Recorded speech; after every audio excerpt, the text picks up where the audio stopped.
جیسا ہے. نہیں میں لفظ بدلوں گا, بہترین جملہ کہنے لگا ہوں, بہترین جملہ کہنے لگا ہوں, جو چہرے پہ مسکراہٹ رکھ رہے. علی کو امام ماننا فطرتاً واجب ہے. کیا بات ہے. چلے میرا مجمع مجھے بول کے اجازت دے کے جملہ ایک اس کی جواب دے دے. سچ بولنا چاہیے.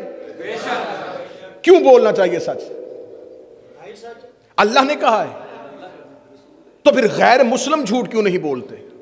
وہ تو اللہ کو نہیں مانتے. دہریہ بھی جھوٹ کو غلط سمجھتا ہے. جو وجود توحید کا بھی قائل نہیں وہ بھی کہتا ہے سچ بولنا چاہیے. جو اللہ کو نہیں مانتے, جس نے قرآن نہیں پڑھا, جو نبی کی امت میں سے نہیں, وہ بھی کہتا ہے سچ بولنا چاہیے. جب ہم نے دنیا کے اسکالر سے پوچھا کہ جو اللہ کو نہیں مانتے, ہم نے تو سمجھا ہے کہ قرآن کہتا ہے کہ سچ بولو, تو ہم نے قرآن پڑھ کے سچ بولا. نبی نے کہا سچ بولو, ہم نے سچ بولا. تو جو ہمارے نبی کو نہیں مانتے, قرآن کو نہیں مانتے, وہ سچ کیوں بول رہے ہیں؟ ہر کوئی جھوٹ سے نفرت کیوں کر رہا ہے؟ وہ کہتا عقلاً سچ واجب ہے. فطرتاً انسانی فطرت کا تقاضا ہے کہ سچ بولا چاہیے. اب جو بندہ یہاں پر پہنچ گیا تو پھر سر نہیں زبان سے تائید کرنا. جیسے فطرت کا تقاضا ہے کہ سچ بولا جائے, ایسے فطرت کا تقاضا ہے کہ علی کو مولا مانا جائے. تقاضا فطرت ہے کہ علی کو امام مانا جائے. یہ لہٰذا یہ فضیلت نہیں ہے کہ مولا علی کعبہ میں آئے تو یہ علی کی فضیلت ہے. یہ فضائل علی میں سے نہیں ہے, یہ فضائل کعبہ میں سے ہے. کیا بات ہے. یہ تو علی کی ماں کی مہربانی ہے کہ وہ چل کے خانہ کعبہ کے قریب آ گئی. اب مجھے نہیں پتا اس جملے کے بعد کہاں کتنا سنا جائے گا. یہ تو اس کی مہربانی ہے جو چل کے کعبہ کے قریب آ گئی. وہ جہاں بھی جاتی اللہ کو اسی عمارت کو کعبہ بنانا پڑتا.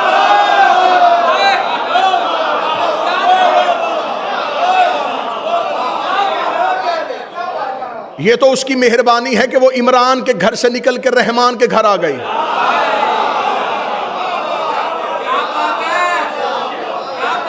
نہیں تو وہ جہاں جاتی وہ کعبہ بن جاتی. کعبہ بنا ہے امیر المومنین کے اترنے کی وجہ سے. ان اول بیت وضع للناس للذی ببکۃ مبارک وہدی للعالمین. خدا کہتا ہم نے پہلا گھر جو انسانیت کی ہدایت کے لیے بنایا وہ مکے والا ہے. خدا کہتا یہ مکے والا جو گھر ہے یہ ہدایت کرتا ہے. خدا نے قرآن میں کعبہ کو ہادی کہا ہے, اور خدا نے صرف کعبے کو ہادی نہیں کہا, خدا نے کہا قرآن ہدایت کرتا ہے, نبی ہدایت کرتا ہے, امام ہدایت کرتا ہے, کعبہ ہدایت کرتا ہے. میں نے جب قرآن سے یہ ہادی دیکھے تو میں نے کہا قرآن کیسے ہدایت کرتا ہے. قرآن میں آیتیں ہیں, آیتیں بولتی ہیں تو ہم ہدایت لیتے ہیں, نبی عمل کرتا ہے تو ہم ہدایت لیتے ہیں. کعبہ بولتا نہیں. میں نے آیت پڑھی ہے, حضور آیت پڑھی ہے, خدا قرآن میں کہتا ہے کہ ہم نے کعبہ کو ہادی بنایا ہے. ہادی کا بولنا ضروری ہے. ہادی بولے گا نہیں تو ہدایت کیسے کرے گا؟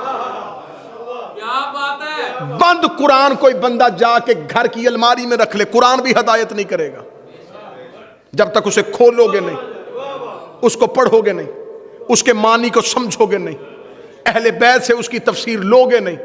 قرآن بھی ہدایت نہیں کرتا. یہ دنیا کا تقاضا ہے کہ کبھی ہادی چپ نہیں رہ سکتا.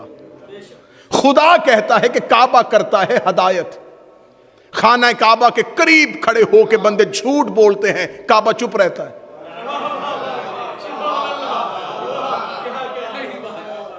تو میرے مالک تو نے کہا ہے کہ کعبہ ہدایت کرتا ہے. کعبہ ہدایت کیسے کرتا ہے؟ کعبہ تو خاموش ہے, نہ کسی کو روکتا ہے نہ ٹوکتا ہے.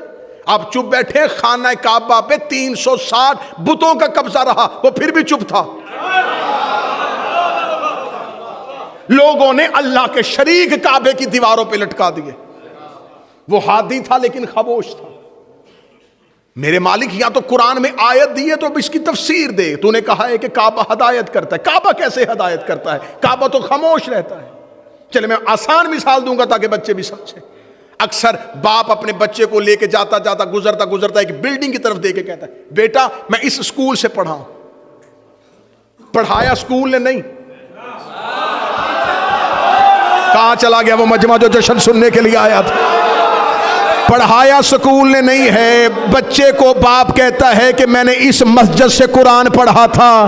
بندے کسی مریض کو کہتے ہیں کہ مجھے اس ہاسپٹل سے شفا ملی تھی. نبضیں ہسپتال نہیں دیکھتے, اندر کوئی ڈاکٹر ہوتا ہے. قرآن حفظ مسجدیں نہیں کرواتی, اندر کوئی قاری ہوتا ہے. استاد ہوتا ہے تو سکول سے تعلیم ملتی ہے. اس کا مطلب سکول میں استاد ہوتا ہے, مسجد میں قاری ہوتا ہے, ہاسپٹل میں ڈاکٹر ہوتا ہے. آنکھیں کھول, کعبہ ہدایت نہیں کرتا, اندر کوئی ہادی ہوتا.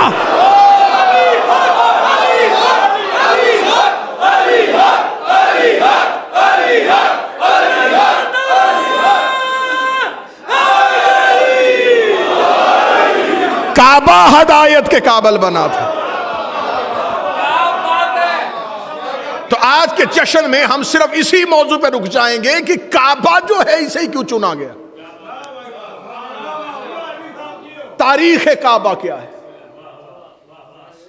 علی اللہ کے گھر میں آئے, علی اللہ کے گھر میں آئے, علی اللہ کے. کچھ چیزیں ایسی ہوتی ہیں جو پڑھی جاتی ہیں اور جب بیان کی جاتی ہیں تو وہ عقیدتاً غلط نہیں ہوتی, نتیجتاً غلط ہوتی ہیں.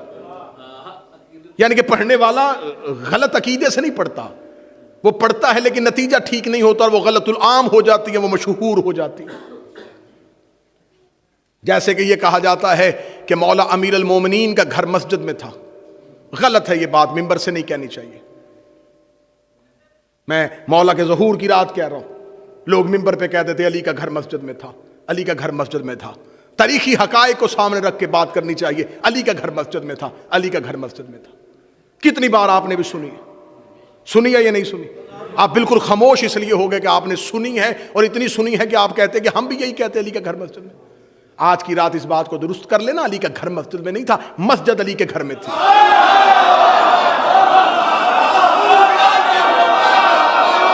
میں پوری ذمہ داری کے ساتھ یہ بات ممبر پہ کر رہا ہوں, جشن کی شب کر رہا ہوں. کامران بھائی, علی کا گھر مسجد میں نہیں تھا, مسجد علی کے گھر کے اندر تھی. علی مسجد کے حجرے میں نہیں رہتے تھے, علی نے اپنا صحن اللہ کے گھر کو دیا ہوا تھا. علی نے اپنے گھر کا صحن اللہ کے گھر کو دیا ہوا تھا, اس لیے سب کے دروازے بند ہو گئے تھے, علی کے گھر کا دروازہ کھلا رہا تھا, کیونکہ مالک تھا علی اللہ کے گھر کا. علی نے اپنے گھر کا حصہ مسجد کو دیا تھا. علی مسجد کے حجرے میں نہیں رہتے تھے, بلکہ اللہ کا گھر علی کے گھر کے اندر تھا. پھر آج کے بعد کوئی یہ نہ کہنا کہ صرف علی اللہ کے گھر میں آیا, حسن بھی اللہ کے گھر میں آیا, حسین بھی اللہ کے گھر میں آیا, عباس بھی اللہ کے گھر میں آیا.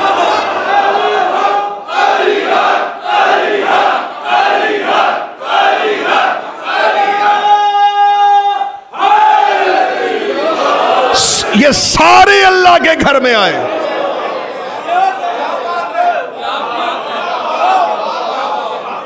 ان کا رشتہ ہے توحید کے ساتھ. یہ کعبہ کی عزت ہے کہ مادر امیر المومنین نے علی کے نزول کے لیے اسے چن لیا.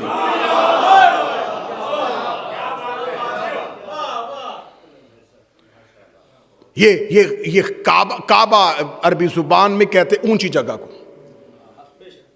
اور یہ آج کی سائنس بھی مانتی ہے کہ یہ زمین کا سینٹر ہے, مرکز ہے زمین کا.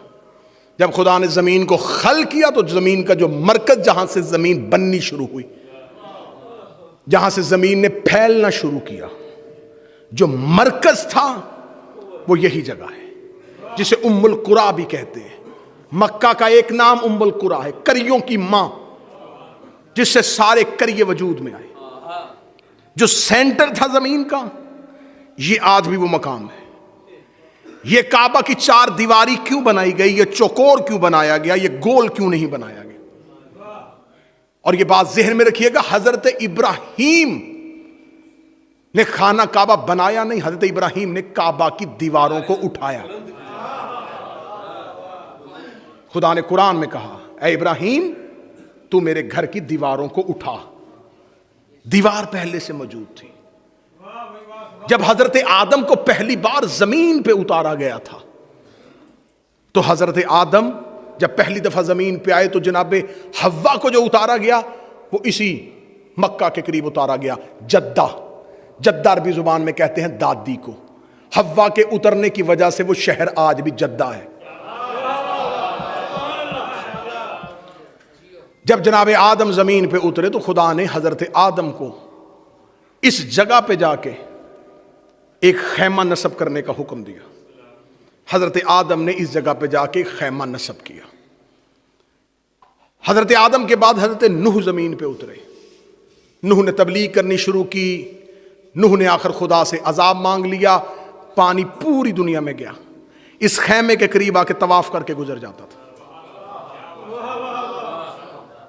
نبی اترتے رہے اور یہ مقام تھا. آپ شیعہ مذہب کی کوئی معتبر کتاب اٹھا کے دیکھیں, یہ خانہ کعبہ اصل میں شبیہ ہے بیت المعمور کی. بیت المعمور ہے آسمان پہ ایک چوکور جگہ جو فرشتوں کا کعبہ ہے. یہ بالکل اس کے نیچے زمین پہ جہاں بیت المعمور ہے اس کے بالکل نیچے یہ کعبہ ہے. یہ خانہ کعبہ ہے زمین پہ, اسے کہتے ہیں بیت اللہ, اللہ کا گھر. اور اسے بیت کہتے ہیں. عربی زبان میں مکان کے لیے مختلف الفاظ استعمال ہوئے. جہاں کبھی کوئی مکان جس نے بنایا ہو اور وہ کبھی نہ رہا ہو اسے دار کہتے ہیں عربی زبان میں. بیت عربی زبان میں اس گھر میں کو کہتے ہیں جہاں مالک کم از کم 3 دن رہے.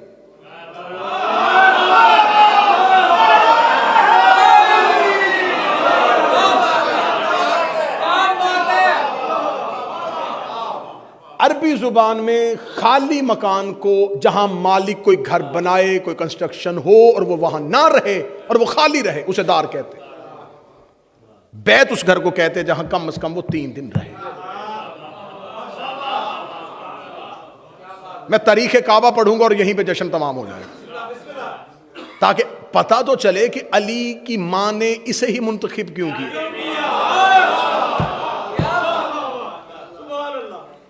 جس وقت امیر المومنین کو یہاں پر اتارا گیا اس وقت مسلمانوں کا قبلہ اول تو یہ نہیں تھا. مسلمان تو بیت المقدس کی طرف, رسول بیت المقدس کی طرف منہ کرتے تھے. اس کے اوپر بتوں کا قبضہ تھا. اور یہ بات بھی ذہن میں رکھیے, خانہ کعبہ کے اندر بت نہیں تھے, دیواروں پر بت تھے. اب یہ ہے بیت المعمور کی شبیہ.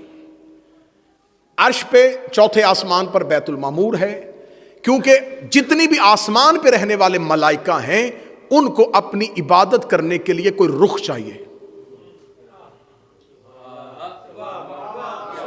میں اور آپ دن میں 5 دفعہ پڑھتے ہیں, وہ ہر وقت پڑھتے ہیں.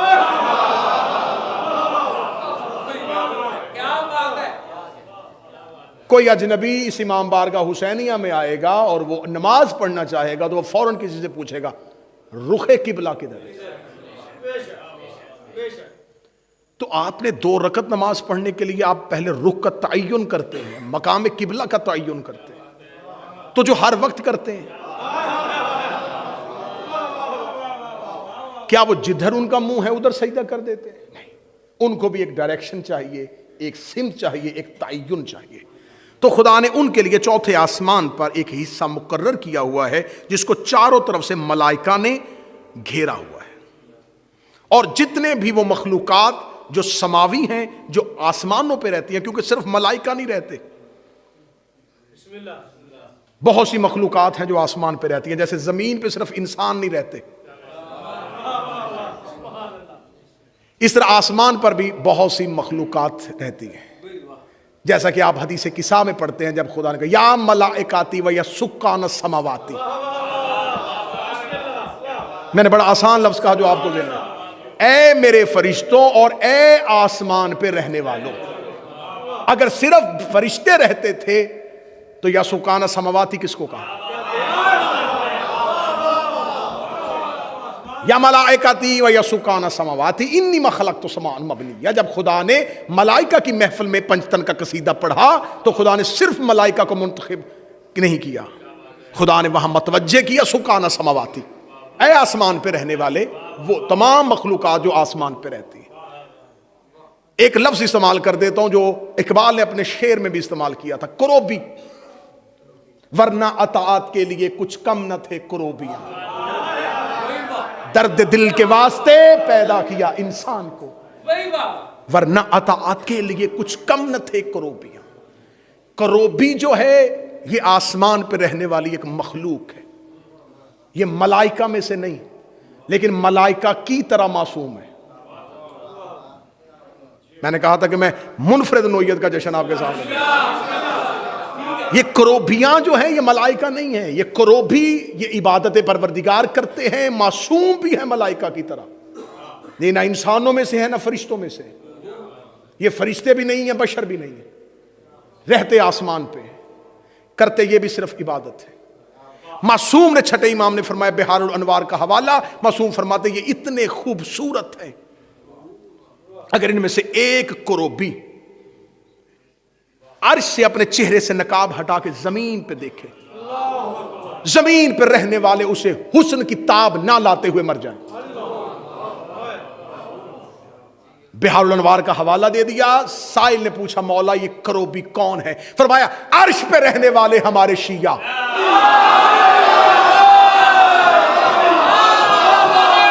جشن ابھی نہیں بنا, جشن اگلے جملے پہ آئے گا.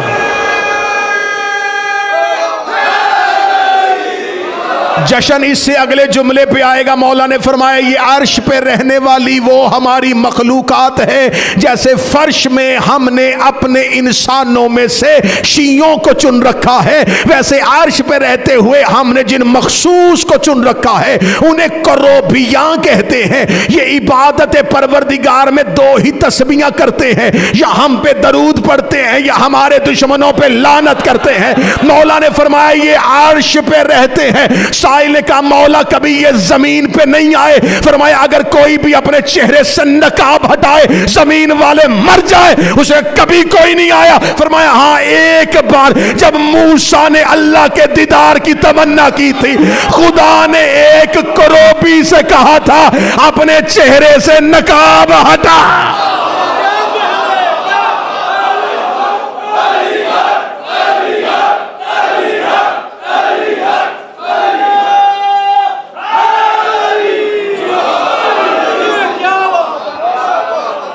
یہ وہ ہیں جن کو اللہ نے ہماری ولایت اور مودت کے نور سے ہمیشہ کے لیے منور کیا.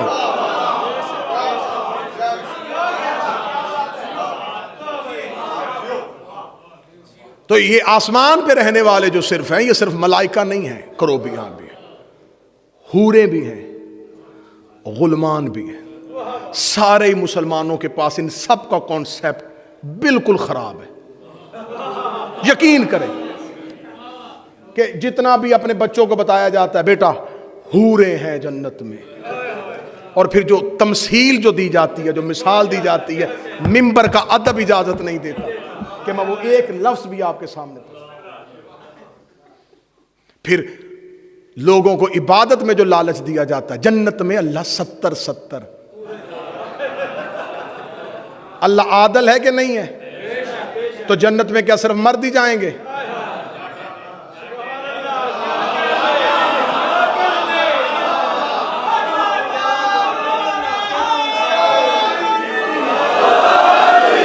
ہاں بولے, میں آپ کے سامنے 2 + 2 4 والی باتیں کر رہا ہوں, مشکل باتیں تو مجھے آتی نہیں. کیا جنت میں صرف مرد جائیں گے؟ وہ عابدہ عورتیں, وہ مومنات, تو جنت میں ان کا انعام کیا ہے؟ یہ بالکل ذہن گمراہ کیے گئے. تصور جنت غلط, تصور حور غلط, تصور غلمان غلط, تصور ملائکہ غلط. کیا بات ہے. جن کو اللہ کے عرش پر رہنے والے اللہ کے عبادت گزار فرشتے سمجھ میں نہیں آئے, ہم ان سے علی ولی اللہ کیسے منوائیں؟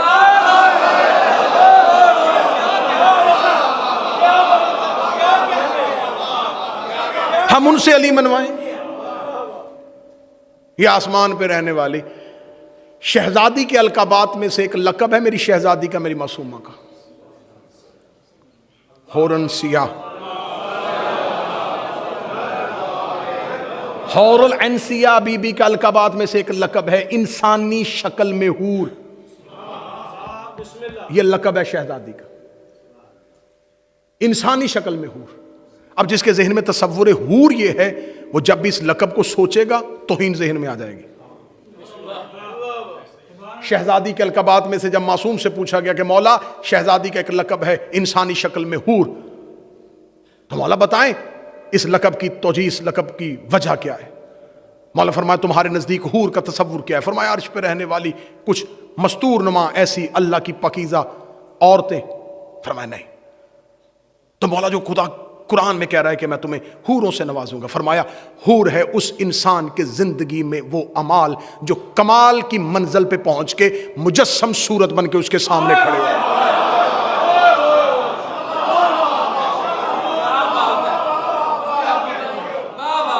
جو وہ زندگی پہ کرے گا اس کے تمام اعمال کمال کی منزل پہ جا کے ایک جسم کی صورت میں اس کے سامنے آ جائے گا۔ جہاں جا کے انسان اپنے اعمال کو جسم کی صورت میں دیکھے گا اسے اس کی حور سمجھا جائے گا، اور جہاں اللہ اپنے کمال کو ایک انسانی شکل دے اسے زہرا کہتے ہیں۔ سیدہ اللہ کا کمال ہے۔ تو اب یہ عرش پہ رہنے والی جتنی بھی مخلوقات ہیں، جتنے ملائکہ ہیں، انہیں بھی اپنی عبادت کے لیے کسی ایک ڈائریکشن، کسی ایک سمت، کسی ایک تعین کی ضرورت تھی۔ تو خدا نے ان کے لیے بیت المعمور بنایا ہوا ہے۔ یہ بیت المعمور کی طرف منہ کرتے ہیں، وہاں نماز پڑھتے ہیں اور بیت المعمور کو ہی جھکتے ہیں۔ اس کا مطلب ہے یہ بیت اللہ اصل نہیں ہے، یہ بیت المعمور کی شبیہ ہے۔ جملہ بڑا بریک ہے، اللہ جانے کون سمجھے گا۔ اس کا مطلب ہے کہ لوگ شبیہ کو سجدہ کرتے ہیں۔ کہاں چلے گئے وہ بندے جو اصل کو کوئی سجدہ نہیں کر رہا؟ یہ سجدہ ہو رہا ہے شبیہ کو۔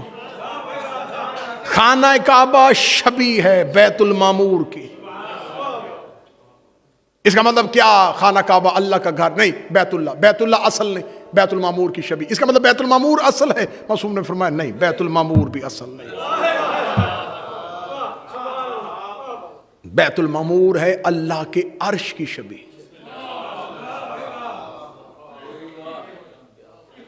جسے تم کرسی سمجھتے ہو وہ بیٹھنے والی کرسی نہیں ہے، جسے تم عرش سمجھتے ہو یہ آسمان نہیں ہے۔ معصوم فرماتے عرش سے مراد ہے توحید کا علم، جو اللہ کا جتنا بھی علم ہے اسے عرش کہتے ہیں، اور تمام مخلوقات اس علم کے نیچے عبادت کرتی ہے۔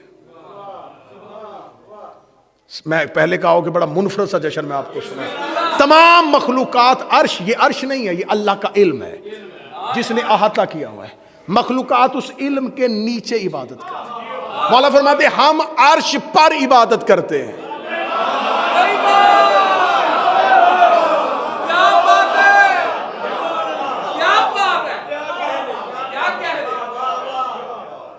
مولا یہ کرسی کیا ہے؟ فرمایا یہ اللہ کا وہ مخصوص علم ہے جو صرف اللہ کے لیے ہے۔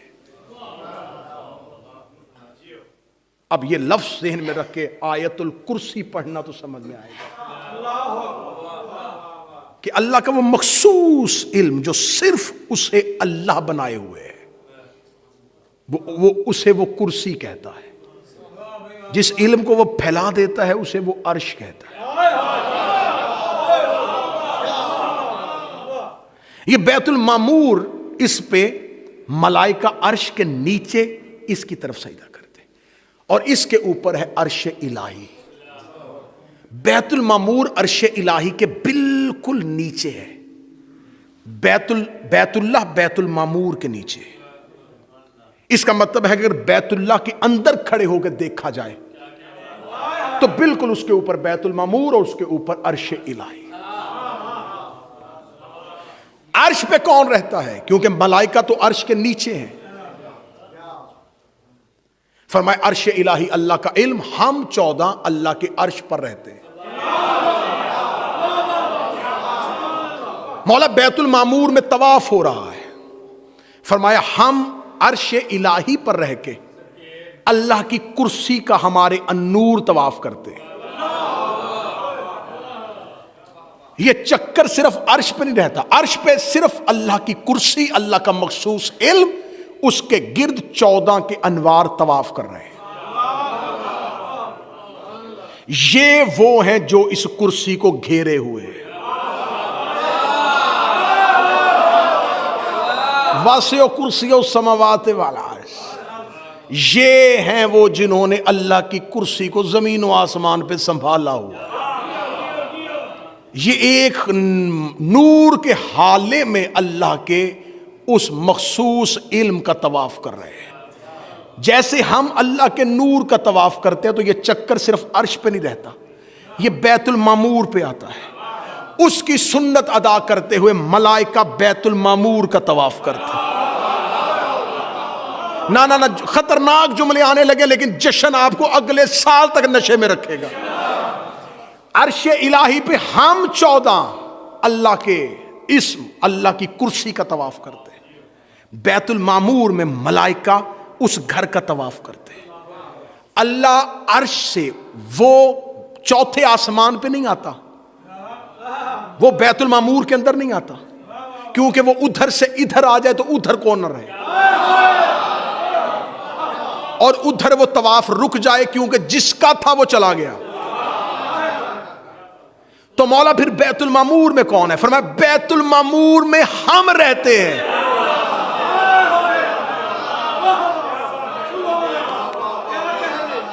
بیت المعمور میں ہمارے نور رہتے ہیں.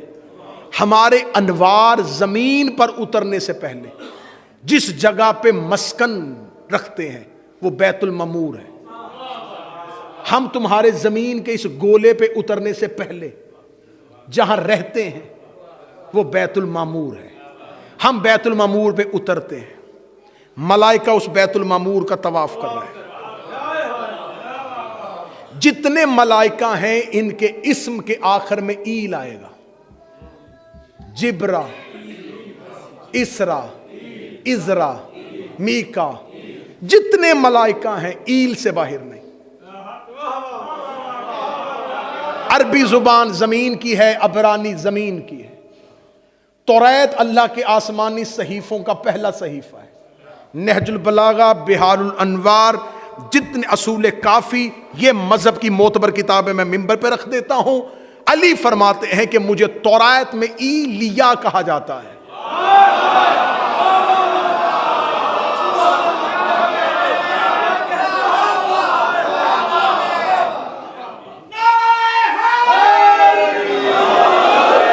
ایلیا کو اگر چھوٹا کیا جائے تو ایل بنتا ہے. اس ایل سے جتنے بھی عزت پائیں، پھر کوئی جبرا، ایل، ایل ہے علی کے نام کو مختصر کرنا. اب سمجھ میں آئی کہ جبریل علی کو استاد کیوں کہتا ہے.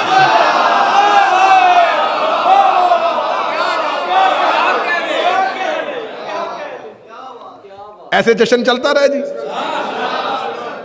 اب یہ بیت المعمور میں اللہ کے ملائکہ اس بیت المعمور کا طواف کرتے ہیں. دیکھیں کہ کتنا بہترین جشن رہے گا کہ توحید کا عقیدہ بھی محفوظ رہے گا. میں کہیں بھی غلو اور شرک کی کوئی ہلکی سی رمق بھی آپ کے ذہن میں نہیں آنے دوں. یہ 14 کرتے ہیں اللہ کا طواف. بیت المعمور میں ان کے نور اترتے ہیں. بیت المعمور میں ملائکہ کرتے ہیں ان کی انوار کا طواف. زمین پہ ہے بیت اللہ. بیت اللہ میں انسان کرتے ہیں اس گھر کا طواف. چکر ادھر بھی ہے، اصل طواف ادھر ہے. یہ تمام اس کی سنتیں ہیں. کبھی آپ ٹی وی پہ دیکھیں نا خانہ کعبہ کا جب طواف ہو رہا اور دو لوگ تیز تیز دوڑ رہے ہیں تو گناہوں کی معافیاں ایک چکر پہ، دوسرے پہ عذاب تیسرے پہ آتی ہے جہنم حرام. یوں انسان صاف ہو رہے ہوتے ہیں. کبھی واشنگ مشین کا چکر دیکھ,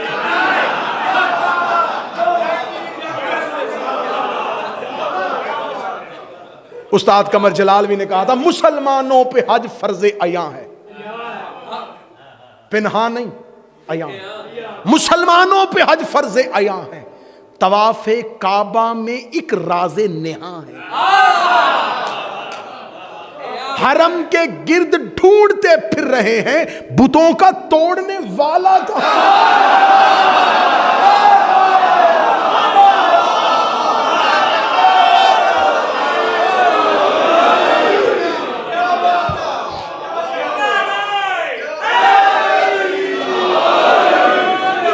جشن مختصر کریں, بس نتیجے پہ لے کے آئیں. عرش الہی بیت المعمور اور بیت اللہ, عرش الہی بیت المعمور اور بیت اللہ. اب میں نے وعدہ آپ سے کیا تھا کہ میں آپ کو یہ ثابت کروں گا کہ علی کی ماں بیت اللہ میں کیوں آئی. بیت اللہ ہے اللہ کے عرش پہ جانے کا وہ اندرونی رستہ.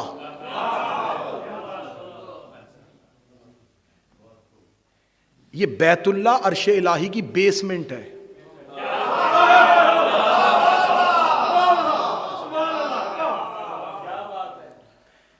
دیوار کیوں پھٹی, دروازے سے کیوں نہیں آئی؟ بات مقصد معجزہ دکھانا تھا تو اس سے بڑھ کے معجزے تو رسول دکھا رہے ہیں. دیوار کعبہ کو شک کر دینا یہ ہاشمیوں کے لیے یہ کوئی اعجاز تھا, یہ ایک معجزہ تھا. میں پچھلے دنوں دیکھ رہا تھا کہ ابھی ایک سوشل میڈیا پہ ایک کلپ تھا, کسی مولوی سے پوچھا کہ وہ کہتے جی دیوار کعبہ پہ جو شک ہے وہ دیوار پہ آیا تو وہ مولا علی کی ماں جب آئی تھی تو وہ آئے. اس کا جی بالکل وہ آئی تھی لیکن معجزہ تھا, اتفاق تھا. ان کا اتفاق ہے, بس کوئی اتفاق تھا نا. اللہ جب اتفاق پہ کرے تو بس وہ کعبہ کے قریب آئی اور اللہ نے اتفاق سے وہ دیوار پھٹ گئی, اتفاق سے ہی دیوار پھٹ گئی. اب میری مجبوری ہے کہ میں اب انہی سرحدوں کے اندر رہ گیا ہوں تو اس کے ذریعے میں آواز پہنچا دیتا ہوں, کسی نہ کسی طریقے سے جواب پہنچ جاتا ہے. یہ اتفاق تھا, بس کعبہ کے قریب دیوار پھٹ گئی, بس اتفاق تھا. میں نے کہا بس یہی اتفاق نہیں ہوا. وہ 3 دن گھر کے اندر بیٹھے رہے, اتفاق تھا. 3 دن عرش سے روٹیاں فرش پہ آتی رہیں, اتفاق تھا. تیسرے دن رسول نے علی کو ہاتھوں پہ اٹھا لیا, اتفاق تھا. علی نے رسول کے ہاتھوں پہ توریت سنا دی, اتفاق تھا. علی نے انجیل سنا دی, یہ بھی اتفاق تھا. رسول نے علی کو اپنی زبان چسائی, یہ بھی اتفاق تھا. علی نے اجدر کو 2 حصوں میں چیر کے رکھ دیا, یہ بھی اتفاق تھا. علی نے ابو جہل کے چہرے پہ تماچا مارا, یہ بھی اتفاق تھا. محمد کے ہاتھوں پہ علی پلتا رہا, یہ بھی اتفاق تھا. رسول نے علی کو اپنی زبان چسا دی, یہ بھی اتفاق تھا. رسول مصطفیٰ مرتضیٰ کو امانتیں دے کے مکہ سے چلے گئے, یہ بھی اتفاق تھا. رسول کے جانے کے پیچھے علی گر خدا نے والقمر اذا طلعا کہہ دیا, یہ بھی اتفاق تھا. فاتح خیبر بن گیا, یہ بھی اتفاق تھا. فاتح بدر بنا, یہ بھی اتفاق تھا. فاتح احد بنا, یہ بھی اتفاق تھا. فاتح خندق بنا, یہ بھی اتفاق تھا. کل ایمان بنا, یہ بھی اتفاق تھا. یسوب الدین بنا, یہ بھی اتفاق تھا. قائد غر المعجلین بنا, یہ بھی اتفاق تھا. فاتح درین بنا, یہ بھی اتفاق تھا. نقطہ بائے بسم اللہ بنا, یہ بھی اتفاق تھا. بتوں کو کعبے کو بتوں سے پاک کر دیا, یہ بھی اتفاق تھا. عرش کا تارا ٹوٹ کے دروازے پہ بلا لیا, یہ بھی اتفاق تھا. زہرا کا شوہر بنا, یہ بھی اتفاق تھا. حسنین کا بابا بنا, یہ بھی اتفاق تھا. محمد کے ہاتھوں خم غدیر پہ 1.25 لاکھ کے مجمع میں اپنا اعلان کروایا, یہ بھی اتفاق تھا. میرے نبی کو غسل دیا, یہ بھی اتفاق تھا. میرے نبی کو کفن دیا, یہ بھی اتفاق تھا. ڈوب کے مر جا. جس کے اتفاقات ایسے ہیں اس کے اختیارات کیسے ہو.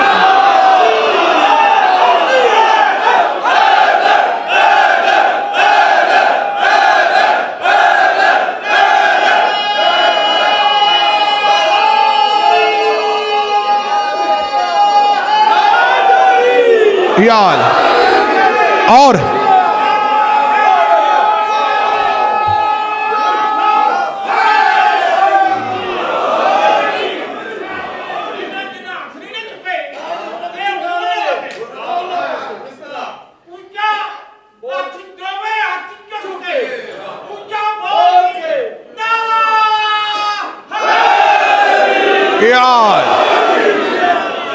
میری سمجھ میں یہ نہیں ہے یہ ساری زندگی علی کے ساتھ اتفاق ہی ہوتے رہے.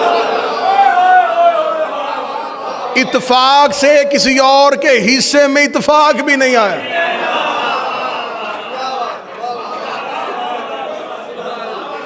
یہ سارے حادثات، یہ سارے واقعات، یہ سارے معجزات صرف علی ہی کے لیے کیوں؟ یہ ہے عرش الہی، یہ ہے بیت المعمور، یہ ہے بیت اللہ. شہزادی اپنے گھر سے نکلی،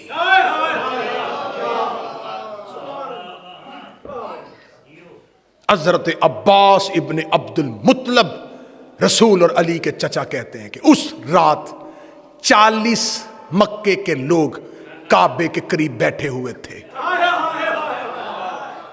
اللہ نے بندوبست کتنا پیارا کیا. 40 گواہ پہلے پورے کیے. ہائے ہائے ہائے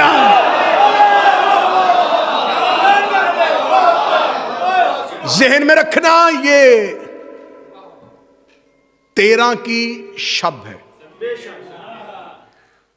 چاند مکمل ہے. چاند 14ویں میں مکمل نہیں ہوتا، 13 پہ ہوتا ہے. 14ویں میں گھٹنا شروع ہوتا ہے. ہاں مکمل چاند. اور اگر آپ مکہ کا جغرافیہ اٹھا کے دیکھیں تو چاند جب مکمل کمال پہ جوبن پہ آتا تھا تو زمین کا مرکز کعبہ یہ بالکل کعبے کی چھت کے اوپر تھا. اور مکہ کا جغرافیہ یہ کہتا ہے کہ جب مکہ میں کیونکہ پہاڑ تھے، ریت تھی، جب چاند چمکتا تھا تو چاند کی روشنی سے پہاڑوں کے پتھروں سے چمک پیدا ہوتی تھی. ریت رات کے وقت صحرا سے دہکتی ہوئی آگ کی طرح چمکنی شروع ہو جاتی. خدا نے بالکل مکمل چاند کعبے کے اوپر رکھا. اندھیرے میں نہیں آئی، حیدر کی ماں تھی.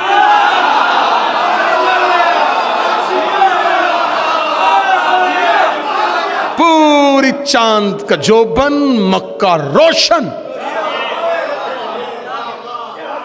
پہاڑوں سے لائٹیں، ریت چمک رہی. 40 لوگ خانہ کعبہ کے قریب بیٹھے تھے. حضرت عباس ابن عبد المطلب راوی ہیں، وہ کہتے ہیں کہ ابو طالب کے گھر سے ایک سایہ نکلا. میں وہ پڑھوں گا جو روایت میں ہے. وہ کہتے ہیں ہم نے ابو طالب کے گھر سے ایک سایہ نکلتے ہوئے دیکھا. وہ چلتے چلتے رکن یمانی کے قریب رکا. 40 لوگوں نے صرف سایہ چلتے دیکھا، زبانیں گونگی ہو گئی. کوئی ایک لفظ کہنے کی ہمت بھی نہیں کر رہا تھا. یہ کون ہو سکتا ہے؟ یہ رات کی اس تاریکی میں یہ سایہ کس چیز کا ہے؟ یہ کون ہے؟ ابھی لوگ اس حیرانی میں تھے، یہ سایہ اتنی تیزی سے ہمارے قریب سے گزرا اور وہ رکن یمانی کے قریب رک گیا.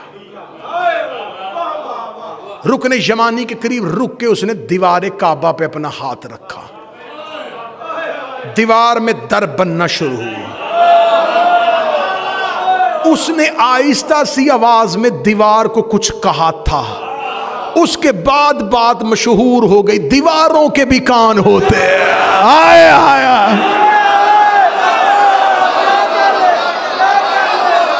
یہ 13 رجب کو پتا چلا ہے، یہ 13 رجب کو پتا چلا ہے، دیواروں کے بھی.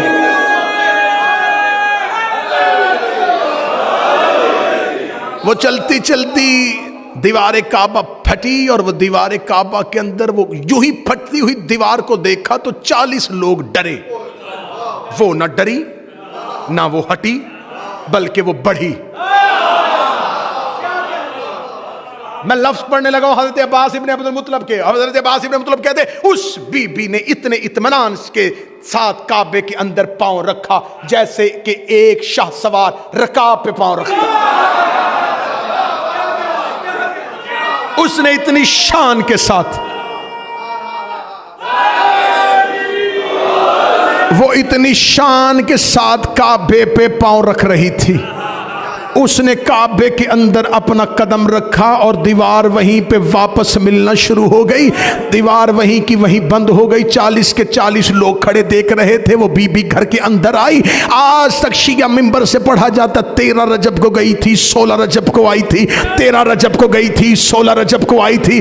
بریڈ فورڈ کے حسینیہ امام بارگاہ میں اتنے چمکتے نورانی ولایت کے ساتھ سرشار مجمع پہ جشن امیر المومنین پہ یہ جملہ صرف تمہاری سماعتوں کو نہیں بلکہ اس امام بارگاہوں کی دیواروں پہ نقش کرنا چاہتا ہوں جو تمہارے سینوں کا تویز بنے. اور جب قبر کی پہلی رات علی آئے تو یہی جملے تمہارا عقیدہ بن کے, تمہارے ماتھے کا جھومر بن کے چمکے. علی کی ماں خانہ کعبہ کے اندر آئی تو کیا تم نے سمجھا 3 دن اس کعبے میں رہی؟ علی کی ماں نے پہلا قدم کعبے میں رکھا, دوسرا بیت المعمور پہ رکھا, تیسرا عرش الہی پہ رکھا. ادھر سے پردہ پھٹا, ادھر سے دیوار پھٹ گئے.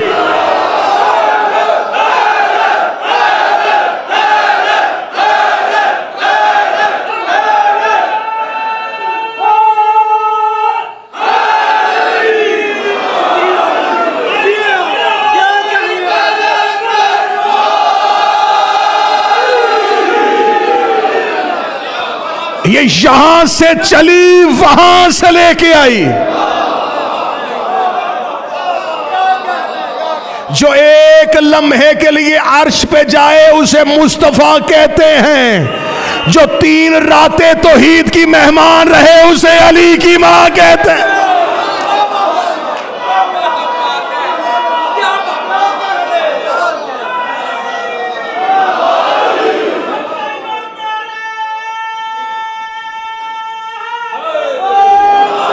تو پھر آج کے بعد جملہ بدل لینا, کعبہ وہ گلی ہے جہاں سے علی اترے.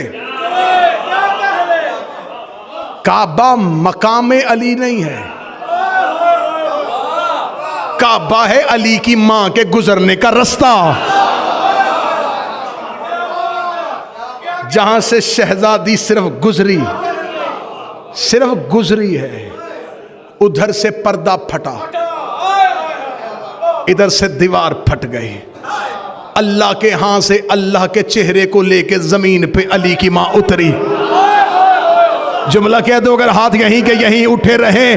جو فرش پہ بیت المقدس میں بیٹھ کے اللہ سے روٹیاں منگوائے اسے عیسیٰ کی ماں کہتے ہیں. جو اللہ کے ہاں جا کے رزق لے اسے علی کی ماں کہتے ہیں.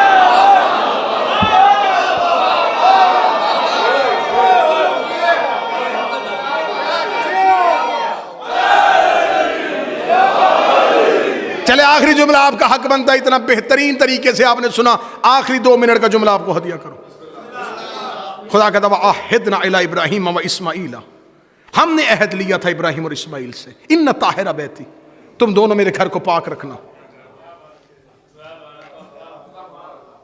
یہ گھر پاک کرنا 2 نبیوں کی ڈیوٹی تھی.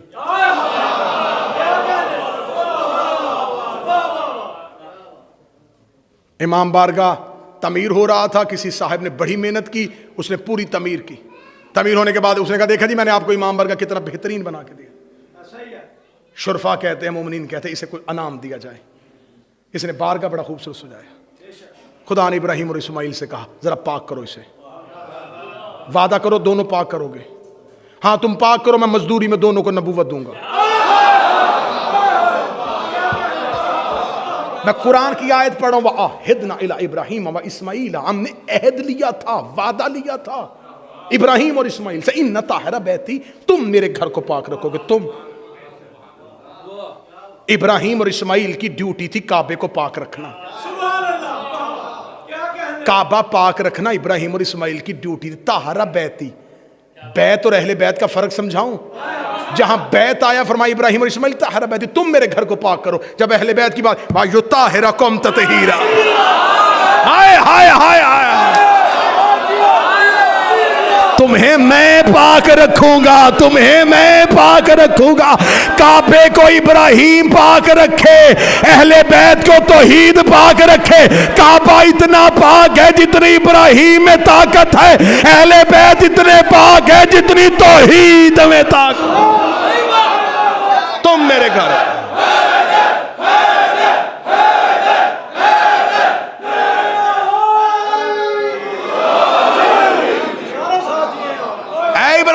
اسماعیل تم میرے گھر کو پاک کرو.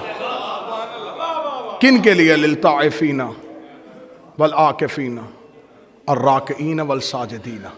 تم میرے گھر کو پاک رکھنا 4 کاموں کے لیے. آخری لفظ پڑھنے لگا. اے ابراہیم اور اسماعیل وعدہ کرو میرے گھر کو پاک کرنا. میرے مالک گھر کو پاک کرنا ہونا کیا ہے؟ فرمایا 4 کام. للطائفین طواف ہوگا، رکوع ہوگا، سجدہ ہوگا. آیت قرآن میں نہ ہو، ابھی کا ابھی قرآن ممبر پہ لے کے آؤ، ابھی کا ابھی یہی فیصلہ کرتے ہیں. خدا کے طول عاکفین، یہاں میرے گھر میں اعتکاف ہوگا.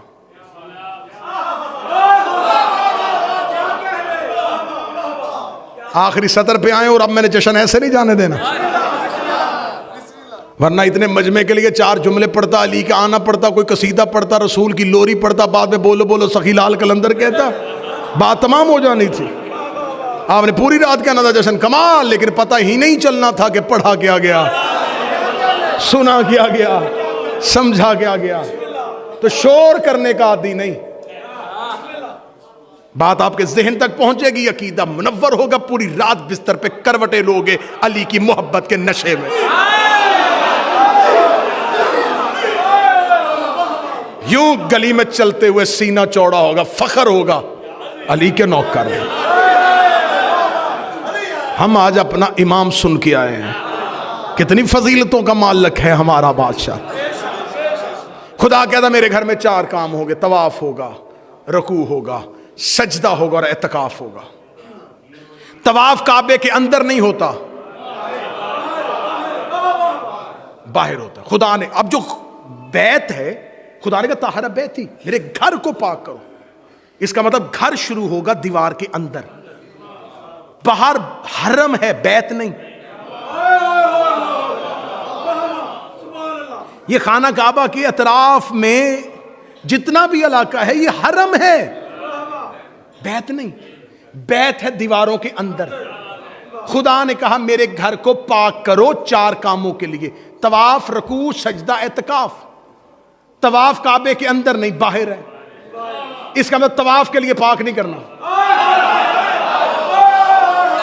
رکوع کعبے کے اندر نہیں، باہر ہے، رکوع کے لیے پاک نہیں ہو رہا.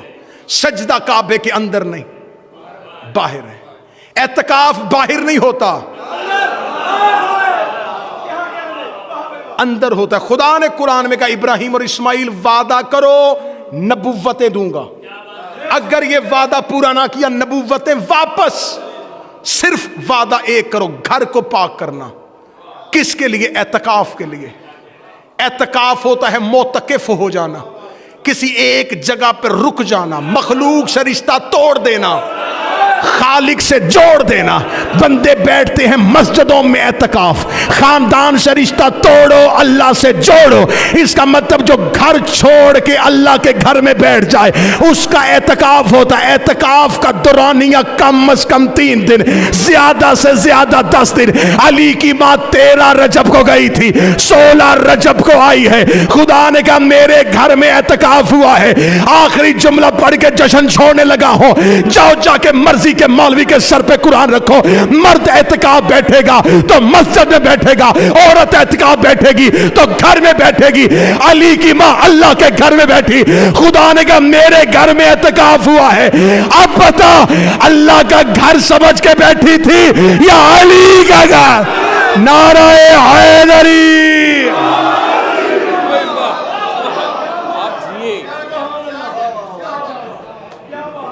کیا کہنے، ماشاءاللہ جی، ماشاءاللہ، کیا بات.